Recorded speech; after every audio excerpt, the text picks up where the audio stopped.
All right, welcome to lecture number 5. This is the Designing Cardiorespiratory Fitness Programs discussion. It covers chapter 5 in the Hayward text, and it covers chapter 6, or at least most of it in the ACSM text, pretty much covering, I think, pages 143 to 161 in ACSM. I also think in your syllabus it says chapter 7 for this. That's a typo. I just can't read numbers. So Hayward chapter 5, ACSM chapter 6 is what we're after.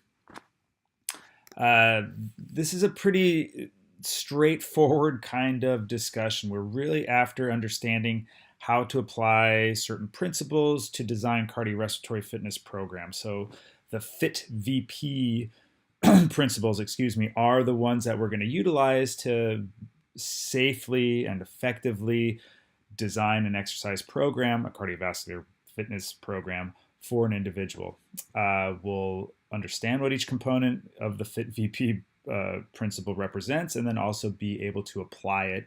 And then finally, we'll be able to calculate different exercise intensities. There is a piece of this that, exercise intensity isn't that straightforward of a variable to calculate. We will get into some of the various techniques to do that as well. So designing the exercise prescription, we need to be mindful of our clients, of course. That's sort of the name of the game in this world. So when we get to this point where we're designing the program, that means we've done all the pre-participation screening, we've done any types of assessments that need to be done. And so now we sit down with them, hopefully, and have this opportunity to go, okay, what are your goals? What is the outcome that you want as my client by the end of this program? And so you really want to design a customized program for your client that helps them reach those goals.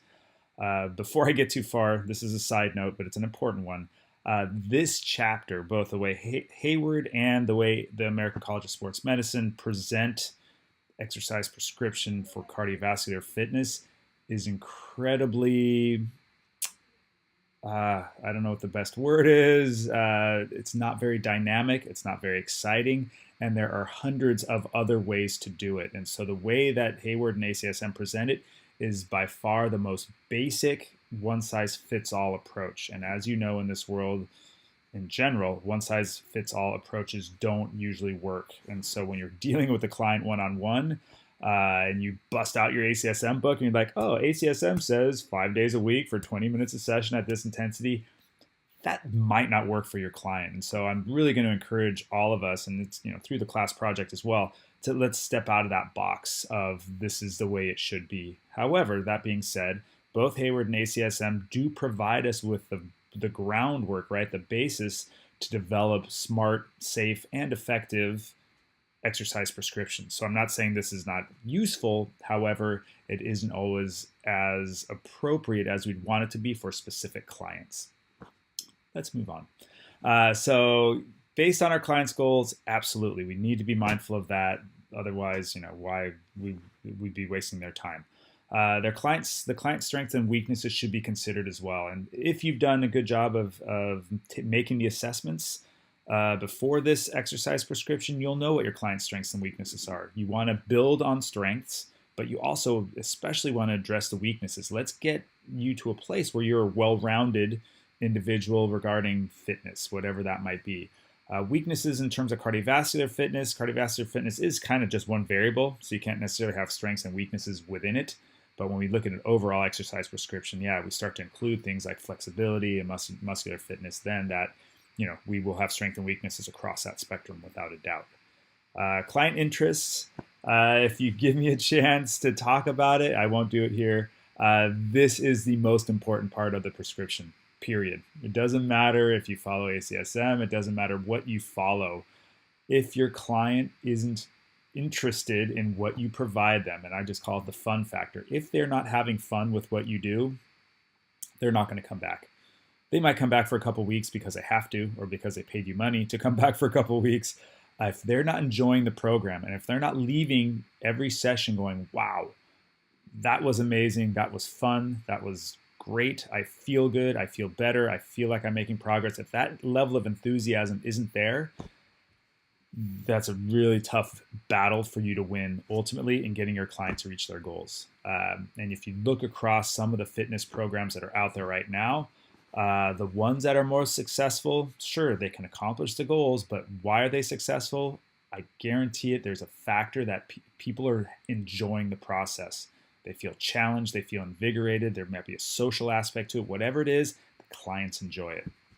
And then the last piece here, yeah, their lifestyle, it needs to fit into what they're doing, right? If somebody works a graveyard shift and you say, you should still work out first thing in the morning, you're not considering their lifestyle. And that's maybe an extreme example, but consider their resources, consider what and how your program can fit into their everyday life. We want to set our clients up for success. We don't want them to have to turn their lives upside down just to fit in a 30-minute training session. All right, the FITT-VP Principle. So it used to just be the FIT principle, and over time, ACSM and Hayward realized that we are talking about volume and we're also talking about progression. So now it's the FITT-VP Principle. You can see what each letter of the acronym represents here: fitness, intensity, time, type. The VP is volume, which is the sum of frequency, intensity, and time. And then progression, and that is in relationship to how frequently and how much do you change a specific exercise prescription. If we look at each of the FITT-VP letters, here's a little bit more detail on them. And this is the specifics of the exercise prescription. So if we're looking at frequency, the goal, and this is an initial program, and that's important. The goal is to accomplish or achieve a 5-day or more week moderate intensity exercise session, or 3 or more days a week of vigorous intensity. That recommendation should look somewhat familiar to you. It is the guidelines for exercise that we talked about in, I think it was the first lecture. Yeah. Intensity, we're going to talk about intensity quite a bit in this discussion. 3 to 6 METs, we're going to get into METs, we're going to get into VO2 reserve and all this kind of stuff. 3 to 6 METs, if you recall, 1 MET is equal to resting metabolism. So we're talking 3 to 6 times the metabolic rate due to exercise, higher than what you're doing at rest. That's considered moderate intensity. Greater than 6 METs is considered vigorous intensity. Time, yeah, the goals for time range between 20 to 60 minutes. Again, we don't go for 60 minutes right off the bat with most people. We do start at a lower intensity, or a lower duration, excuse me, and work our way up. Most programs do top out at 60 minutes for a cardio session. That doesn't mean that there aren't benefits going beyond 60 minutes for some people, but in the sort of spectrum of maximizing efficiency, 60 minutes is pretty good. And you get your subjects going 2 hours a day, and all of a sudden it's like, how much do you need your clients to be working out to benefit and reach their goals? So, but it does depend. There are circumstances where greater than 60 minutes is warranted. The type, yeah, in this case, we're talking cardiorespiratory exercise, so it needs to stimulate, it needs to challenge, it needs to stress the cardiovascular system. The term rhythmical aerobic activities is often used. Rhythmical does not necessarily mean your clients have to have any rhythm, but it does mean the exercise itself should continuously engage larger muscle groups in a somewhat consistent pattern. Running, cycling, of course, things like dancing and other sort of more dynamic types of movements. Most team and individual sports also involve a component of that. So, it makes sense. The VP, so our volume, which is the sum of frequency, intensity, and time, is kind of a way to assess or evaluate how much your clients are actually doing typically it's done on a weekly basis. Sometimes it's done on a daily basis. The volume is usually expressed in calories or in MET minutes. Calories, as we discussed back in chapter 1, right? That 1,000 calories per week from exercise goal is that threshold where we see, okay, now you're maximizing the health benefits of exercise. If we want to increase it beyond that, of course, we will continue to see more and more health-related benefits and even some potential weight management benefits as we exceed that 1,000 calorie per week threshold. That's a goal to accomplish. It doesn't have to be the first week with your clients, but at some point you want to reach that 1,000 calorie a week threshold for your clients to at least maximize health benefits, and then continue beyond that to experience them to an even greater extent. Progression, yeah, that's a huge depends. How do we progress? When do we progress? We'll talk a little bit about that later. Before we get into some of the details of the FITT-VP, let's talk for a minute about an exercise session, right? The standardized approach to an exercise session really shouldn't vary much, right? We don't want to ever enter a session not warmed up, and we don't ever want to finish a session without a cool down. What happens during the session can be much more dynamic than what's shown here, right? We can mix it up, we can add in some intervals, we can do a whole bunch of things to the session itself. But the general strategy, the general approach, and I pulled this from an old ACSM text. I don't think this graph is in the current version of ACSM, but the general strategy is, yeah, we start exercise with some sort of warm-up. We don't ever want to take a client and have them get into their prescribed exercise intensity with that first step or with that first pedal or whatever they're doing for their exercise mode. We want to give their body a chance to warm up. There's multiple reasons. Hopefully we talked about them in other classes like your exercise phys class as to why warming up helps prepare an individual to perform exercise safely and effectively. Obviously there's injury concerns, so give them a warm-up. Does it need to be 10 to 20 minutes long? That's a long warm-up. But at least in this, make sure they've had adequate time to ramp up to the exercise intensity that you want them to. And depends on where they're going and who they are. But sometimes 5 minutes is enough. Sometimes it takes even longer than 20 minutes, which is almost a whole exercise session for some people. Once you get to the middle phase, right, the endurance phase or the training phase of the program, we'll have a prescribed range. In this case, they have 70 to 80%. I'm assuming this is heart rate max. They don't tell us actually. Oh yeah, it is heart rate max. So 85%, 70 to 85% heart rate max. So heart rate between 119 and 145 is the goal for this client. So we want to keep them in that range. That's what we've prescribed. We don't want them going over. That might be too much for them right now. Going under won't stress them or stimulate enough adaptation. So we have that training zone. Obviously, at the end of this, we want to do a cool down. The cool down, like the warm up, kind of depends. How long you need to cool the client down is based on sometimes fitness, sometimes what they did during the session and how intense it was. After that cool down, usually we're aiming for heart rate to get to pre-exercise levels during the cool down, so we allow the cardiovascular system to recover a bit, and then we allow for recovery. That is the best time to stretch. Right after the cool down, the muscles are warmed up. Stretching can, as you probably already know, affect a training session or a session of performance. So stretching vigorously, especially before a training session, not necessarily the best idea.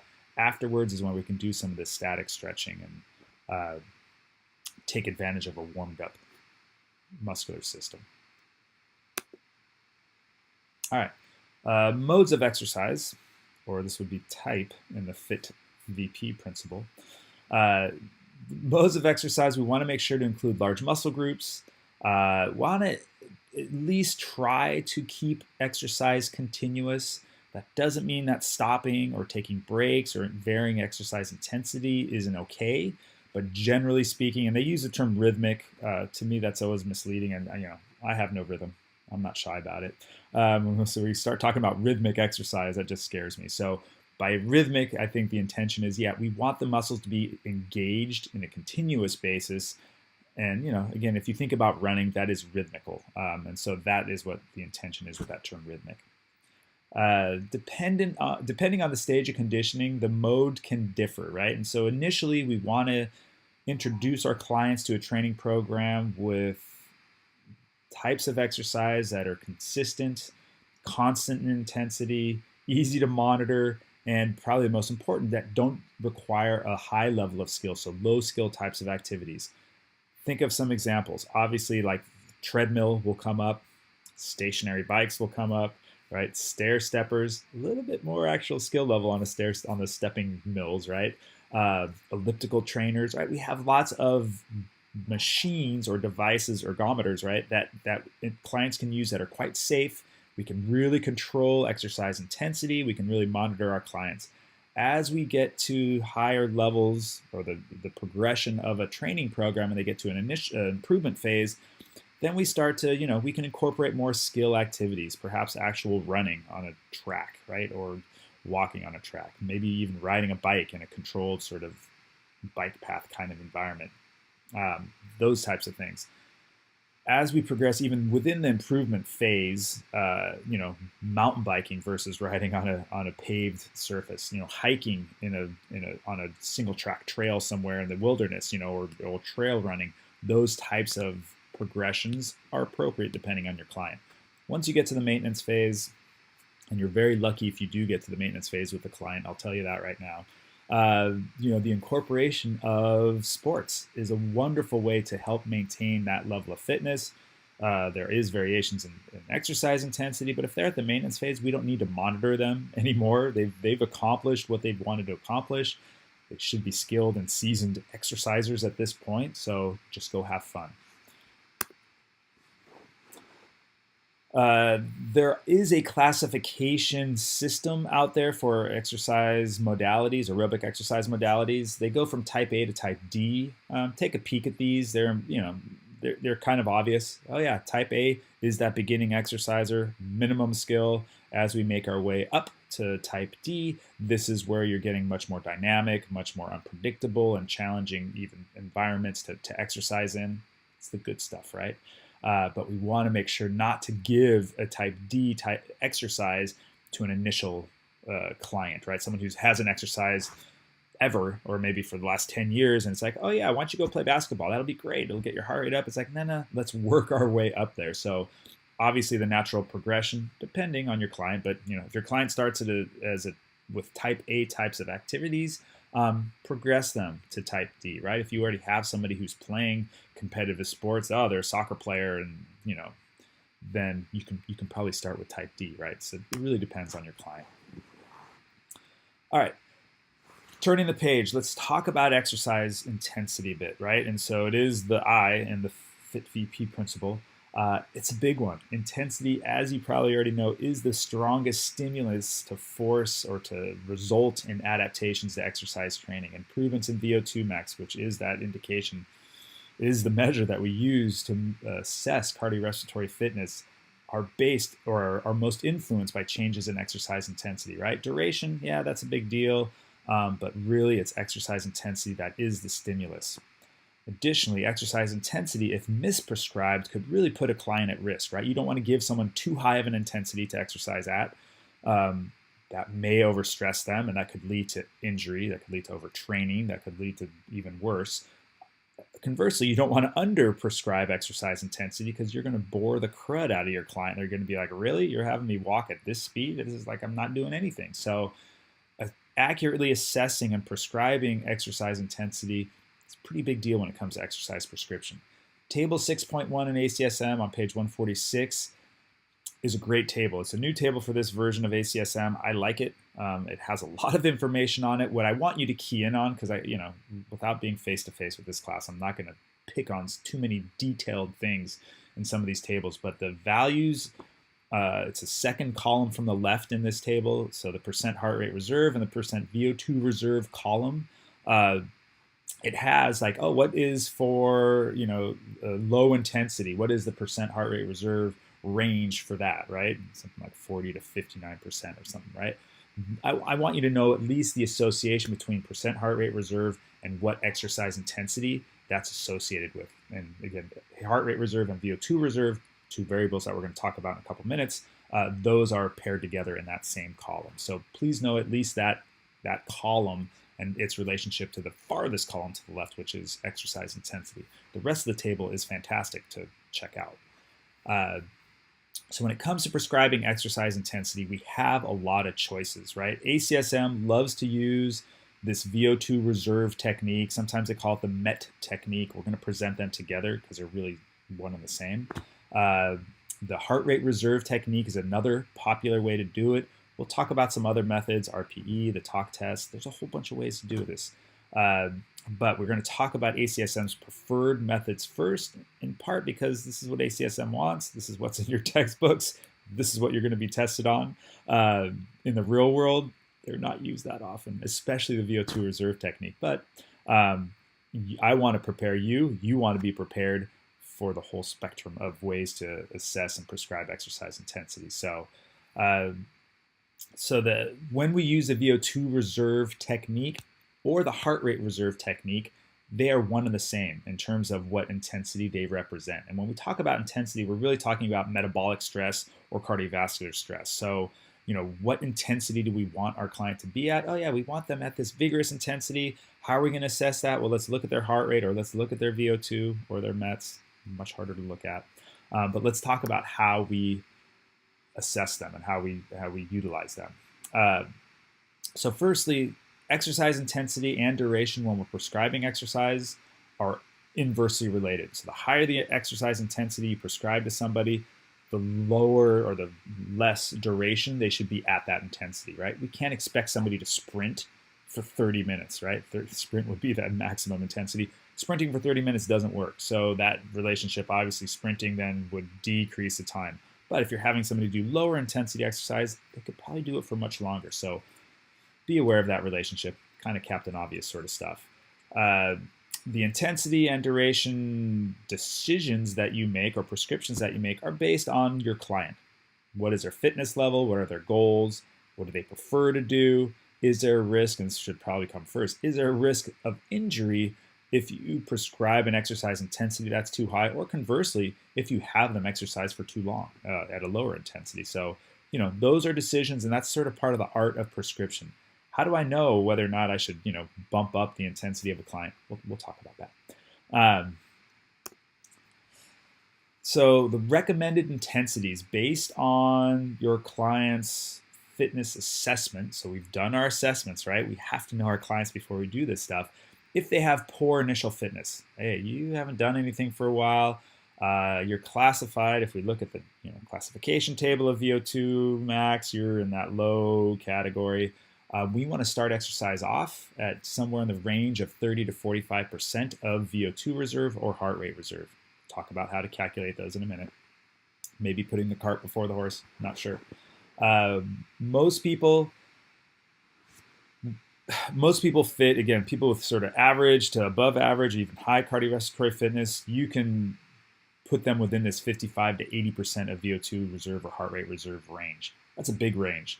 55%, yeah, that's moderate. 80%, that's in the high range. So that's kind of covering a pretty broad spectrum. If you have highly fit individuals, even starting them at a 70% VO2 reserve with exercise prescription and going up from there is appropriate. Generally speaking, this class isn't about the highly fit people as much as it is the general population. The highly fit folks are usually athletes. They're usually the individuals that we're dealing with in more of the strength and conditioning context, where we're really trying to push their fitness to higher, more competitive levels. All right, so let's talk about this VO2R or VO2 reserve method, often referred to as the MET method.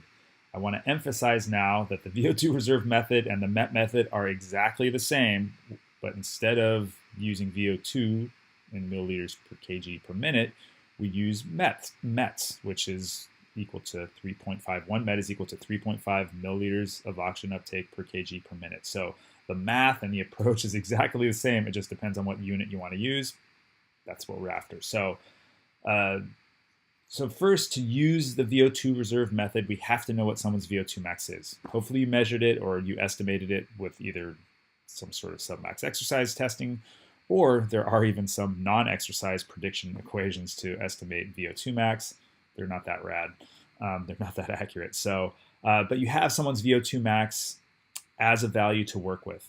Once we understand their VO2 max, we can convert that to METs. We just divide it by 3.5. If we are using the MET technique instead of the VO2 reserve technique, we can determine their VO2 reserve or their MET reserve. I should have included that on the slide, which is basically maximum value minus rest. So if someone's VO2 max was 35, to get their VO2 reserve, it's 35 minus 3.5, so it'd be something like whatever that would be, 31.5. And so, or if their max VO2 max was 35 and that meant their maximum METs was 10, their MET reserve would be 10 minus 1 or 9. The percent intensity that we use depends on the cardiorespiratory fitness level of the client. We kind of touched on that on the previous slide. We'll come up with an example next that uses an intensity to calculate VO2 reserve or MET reserve. And so to calculate an individual's target exercise intensity, we use that first bullet on the bottom of the slide here. So target VO2 would equal percent intensity times VO2 reserve plus VO2 rest. Once you get that value, you can just divide it by 3.5 to get target METs. Conversely, you could calculate target METs first and then multiply it by 3.5 to get target VO2. I need to make a comment here before we move forward. Some of you probably are already trainers. Surely most of you, if not all of you, hopefully exercise already in some capacity using a target MET level or a target VO2 level while somebody's exercising doesn't have much application. How can you tell somebody to exercise at 5 METs? Please just stop. When you get to 5 METs, back off on exercise intensity. That's where you want to be, or even VO2. When you get to VO2 of 20, that's the exercise we want you at. We can't measure these things while people are exercising realistically, right? We can't have a metabolic cart hooked up to somebody everywhere that they go. It doesn't make much sense. And so when it comes to the application of these techniques to measure exercise intensity, I really feel, and this is me personally, that ACSM, Hayward follows their suit, really missed the mark. I feel in a lot of ways this is not the most straightforward technique to do it. That being said, once we identify a target intensity based on METs or based on VO2, we can then estimate some more realistic ways to go about measuring or monitoring someone's exercise intensity while they're actually exercising. So just keep in mind, this is not the best technique to use while somebody's exercising. Telling somebody to exercise at a certain MET level just doesn't make sense, or even a VO2, right? Again, they're one or the same. So let's do an example. Let's do an example of the VO2 reserve MET method. We're going to use a MET method first. We're going to use a MET method here and then convert it to VO2.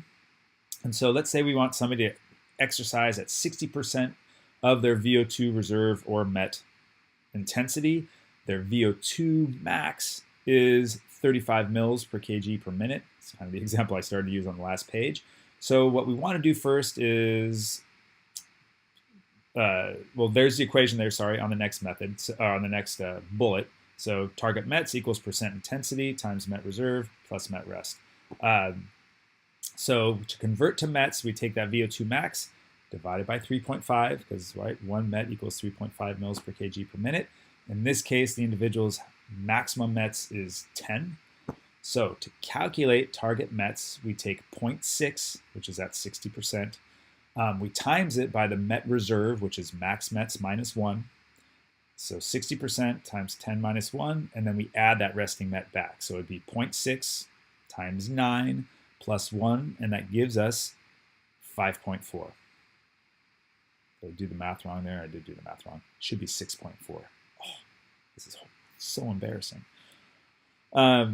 So the math should equal 6.4. I didn't add the one resting MET back. Ooh, see, this is good.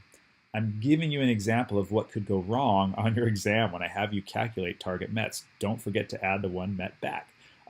So the target METs in this case should be 6.4. So target METs, so it's someone at 60% of their VO2 reserve or their MET reserve. If their VO2 max is 35 mils per kg per minute, they would be exercising at 6.4 METs. Or if we want to use that or express that as VO2, and so this would be VO2 reserve, then we would just multiply, in this case, 6.4 METs by 3.5, and that would give us, what would that be, 22.4 milliliters per kg per minute. Right, so we have the answers there. Again, I've gone out of my way to give you an example of how to do it wrong. Surely you're going to do it right on the exam or whenever we have this come up in class. So All right, so using this method, I've already kind of given my side sort of soapbox speech about why I'm not a big fan. Uh, there are limitations that Hayward also expresses. So the met values of activities are, of course, only estimates. Right? This is always only estimates. Everything we do is very few direct measures that we're doing. Right?